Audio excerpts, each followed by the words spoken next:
तो ये अभी हमारे पास टीवीएस की फोनिक्स बाइक है और ये 125 सीसी का होता है। तो इसमें क्या है कि जब भी हम बाइक को चलाते हैं इंजन से हल्का झरझराहट की साउंड आ रही है। तो वो झरझराहट की जो साउंड होता है तो वो किन चीज़ों को होता है और किस तरीके से उसे सॉल्व करना है, ये चीज़ खास करके इस वीडियो में बताऊंगा। तो इससे पहले गाइज हमारे चैनल को आप ज़रूर सब्सक्राइब करें और बेल आइकन घंटी प्रेस करें। तो इसका जो झरझर की आवाज़ होता है किसी बाइक में, तो हालांकि गाइज उस तरीके से ज़्यादा झरझराहट की आवाज़ नहीं है। तो यहाँ से हमें सबसे पहले टाइमिंग चेन का जो रजिस्टर होता है उन चीज़ों को हमें चेक करना चाहिए। तो यहाँ से इसे हमें खोलना होता है। तो ये हमारा रजिस्टर है, देख सकते हैं आप, जो कि ये चीज़ पूरा फुल मतलब आगे की ओर चला गया। ये काम क्या करता है, टाइमिंग चेन जब हम डालते हैं तो ये एडजस्टर हमारा यहाँ पे होता है, ये चीज़ यहाँ पे। तो जैसे जैसे हमारा टाइमिंग चेन लूज होता है वैसे वैसे ये चीज़ आगे की ओर उसे धक्का टाइट करता है। तो जब टाइमिंग चेन पूरा बढ़ जाता है और ये जहाँ तक इसको क्षमता रहता है धक्का देने का, बाहर निकलने का, वहाँ तक ये धक्का दे के टाइमिंग चेन को रखता है। जब टाइमिंग चेन पूरी तरीके से बढ़ जाता है, घिस जाता है, ख़राब हो जाता है और ये भी पूरा रजिस्टर आगे आ जाता है, तो हमारा चेन को टाइट नहीं करता है। और टाइट जब नहीं होगा तो ऑटोमेटिक ये है कि हमारा चेन झरझर आवाज़ करने लगेगा। तो उसी तरीके से इसमें आवाज़ है, तो इसे हमें ख़त्म करने के लिए इसका टाइमिंग चेन चेंज करना होगा। तो टाइमिंग चेन इसमें किस बाइक का लगता है और कौन सा कंपनी है, किस मॉडल है और कितना प्राइस है, ये चीज़ मैं बताऊँगा आपको। और चाहे तो आप कोई टीवीएस का ओरिजिनल लगा सकते हैं, नहीं तो डायमंड, रोलन किसी भी कंपनी का लगा सकते हैं, कोई भी दिक्कत नहीं है। तो वो भी ओरिजिनल होता है, डायमंड या रोलन। तो इसे हम लगाएंगे। इसे लगाने के लिए हमें इसका टंकी, सीट, साइड पैनल सब ओपन करना होता है। और ये जो हमारा हेड है गाइज, इन चीज़ों को हमें खोलना होता है। इसका जो कवर यहाँ से आप देख सकते हैं, यहाँ से ये ऊपर की ओर उठता है और तभी हम इसका टाइमिंग चेन को चेंज कर सकते हैं। और साथ में ही इसका जो मैग्नेट कवर है और मैग्नेट, उन सभी चीज़ों को हमें बाहर निकालना होता है। तो फाइनली हम इसे चेंज करेंगे और वीडियो में बने रहें और पूरा फुल जानकारी देंगे किस तरीके से आप टाइमिंग चेन को सेट कर सकते हैं।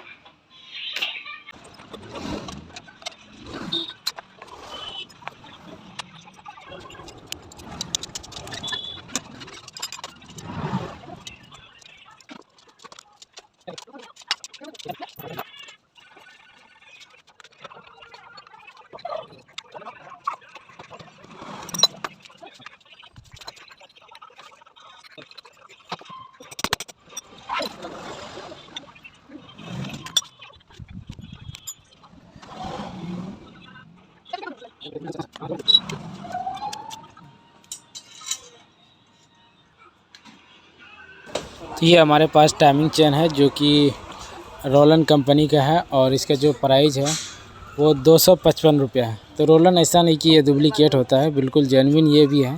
कभी कभी हमने ये चीज़ भी देखा है कि ओरिजिनल पार्ट्स में रोलन या डायमंड कंपनी का निकलता है चेन। तो चलिए अब हम इसे लगाएंगे और किस तरीके से लगाना है ये चीज़ हम बताएंगे।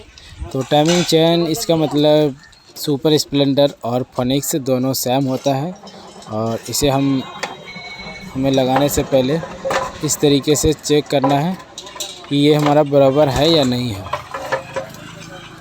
देख सकते हैं ये बिल्कुल बराबर है। तो इसी तरीके से हमें सेम लेवल, किसी बाइक का अगर टाइमिंग चेन लगाते हैं तो सेम लेवल हमें मिलाना होता है कि हमारा टाइमिंग चेन दोनों सेम है या नहीं है। एक दांत भी ज़्यादा नहीं होना चाहिए और एक दांत भी कम नहीं होना चाहिए। तो इस तरीके से हमें टाइमिंग चेन को सेटिंग करना होता है और चेक करना होता है।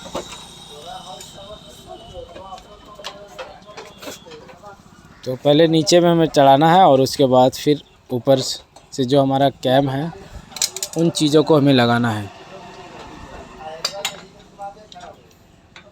तो ये भी गाइज मैं बता दूंगा आपको कि इसका जो टाइमिंग होता है वो टाइमिंग किस तरीके से हमें मिलाना है।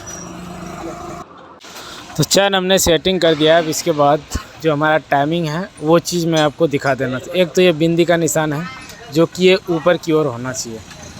और नीचे भी दिखा देना चाहता हूँ कि मैग्नेट में एक निशान होता है टी का और यहाँ पे एक बिंदी होता है जो कि नकीर टाइप का ऊंचा होता है। तो उसके हिस्से में इस तरीके से इसे सेट करना है, इस तरीके से। और नहीं तो जो क्रैंक का हमारा चाबी होता है उसे आप ऊपर की ओर रखें अगर मैग्नेट नहीं लगाए तो, और इसका बिंदी का निशान ऊपर की ओर होना चाहिए। तो इस तरीके से हमें टाइमिंग मिलाना है और ऊपर की ओर रखने के बाद हमारा जो कैम है उनका लेवल बिल्कुल परफेक्ट मिलता है। तो अगर हम टाइमिंग में कुछ गलत कर देते हैं तो इसके ज़रिए से गाइज हमारा भल टूट सकता है या और भी कुछ समस्या आ सकती है।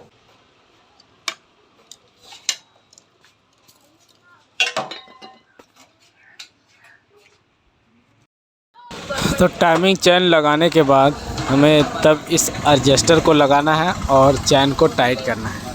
तो एडजस्टर लगाने से पहले गाइज मैं ये चीज़ दिखा देना चाहता हूँ कि पहले क्या था, हमारा जो एडजस्टर अंदर की ओर डालते थे ये पूरा चिपक जा रहा था, और अब आप देख सकते हैं ये जो हम अंदर डालते हैं तो ये मतलब पूरा बाहर की ओर कितना जगह बच रहा है। तो यही चीज़ हमें देखना होता है। अब इसे लगाने के लिए हमें सबसे पहले पेचकस की मदद से एडजस्टर को ऊपर की ओर लाना होगा।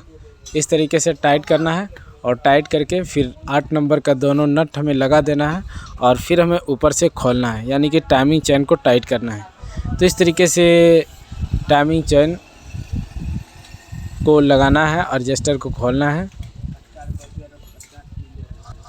तो इतना करने के बाद हमें टैपिट को चेक करना है। अगर टैपिट टाइट है तो उसे हमें लूज करके सेटिंग पे लाना है। तो इसी के साथ गाइस आज के वीडियो में इतना ही, और हमारे चैनल को आपने अभी तक सब्सक्राइब नहीं किया तो एक बार ज़रूर सब्सक्राइब करें, बेल आइकन घंटी प्रेस करें। तो थैंक यू गाइस, मिलते हैं नेक्स्ट वीडियो में।